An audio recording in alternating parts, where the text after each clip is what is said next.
I'm John Batchelor. Mary Kissel's here with me, the editorial board of the Wall Street Journal, but Mary and I are now New Yorkers.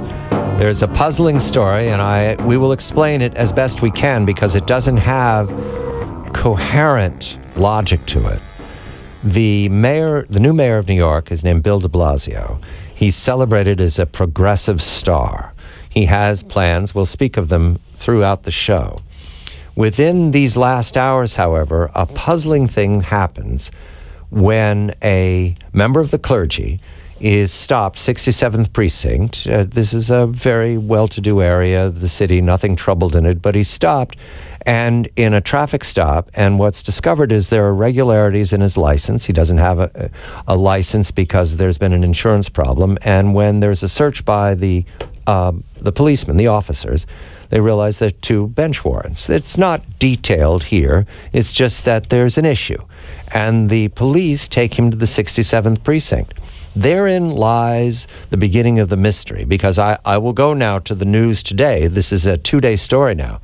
The controller of the city, Scott Stringer, has spoken out in opposition to Mayor de Blasio's apparent strange decision to take a phone call from the pastor. This is a bishop of the Christian Church.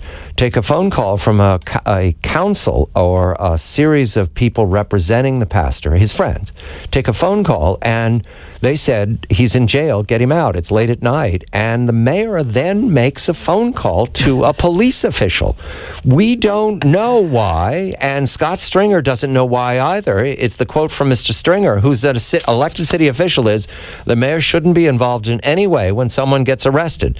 It can only be problematic. We go to Ed Hayes, my attorney, who practices in New York in many problematic situations, right? So we call upon Ed's wisdom here.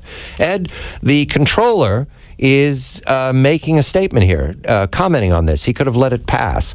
Is this alarming in a new mayor, Ed? How did you read this when you saw the headlines in the tabloids that the mayor makes a call for a friend? It's so dumb, because if he can make a call for a friend, why can't a senator? Why can't an assemblyman? Why not Mary? But Eddie, if I'm a cop, Mary calls me up, I'll let the guy go. Eddie, why do it in the first place? I mean, the impropriety of this is just stunning. It's stunning. Does he not realize that this is not the right thing to do, or does he just not care?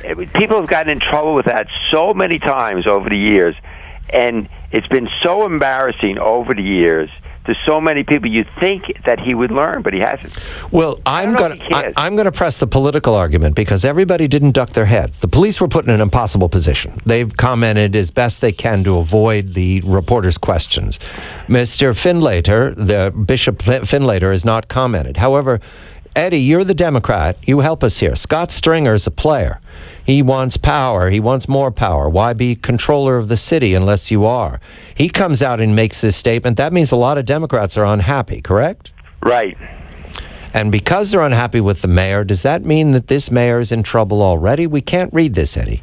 He was elected by a very low turnout, and he is an unknown to people who are not Democrats. Well, he's probably a little bit let it go to his head. All of a sudden, he's the mayor of New York City. It's a stupid thing to do, and I think probably a lot of people, it's reinforcing their belief that we now have a mayor for years that we wish we didn't. It's a really stupid thing to do.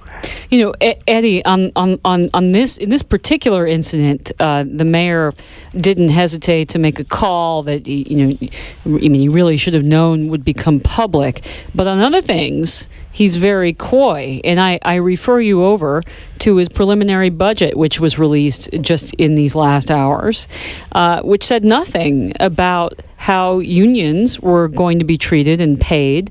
There's a contract now that's been outstanding for years and years and years. The unions basically waited out Bloomberg until de Blasio could come in. They elected him. Eddie, if he's so progressive and he doesn't care how he's perceived, why not just say, I'm going to pay the unions millions of dollars? He wants to make it look, my guess would be, he wants to make it look like he had no option, that they had him by the throat and he has to pay him. Now, the other thing he may do is he may say, look, I've got to pay him the arrears. I've got to pay him a substantial piece of that. Then I'm not going to ask for give him a big raise now, but down the road they get a big raise, so it's inherited So he looks like he made a reasonable deal now, but it turns into a brute later on. No, Eddie, we know where he's going to get the money to pay the unions, right? Yeah. Right out of my neighborhood. Can you guys tell everybody? Yeah, so everybody look at a map of Manhattan, and the Upper East Side of Manhattan, where Eddie lives. I keep saying to myself, I went to work when I was 13 years old. I really actually did. Right. I mean, can't he take it from somebody else? No. The Upper West Side, rule that out. The Lower East Side and Lower West Side, rule that out. We're in the mid-Manhattan. They're not going to take it from here. It's the Upper East Side. How about Riverdale? Technically, well, Riverdale, Eddie, no. Eddie, if you don't want to give him the money, you just give him the mortgage, right, Eddie? Okay.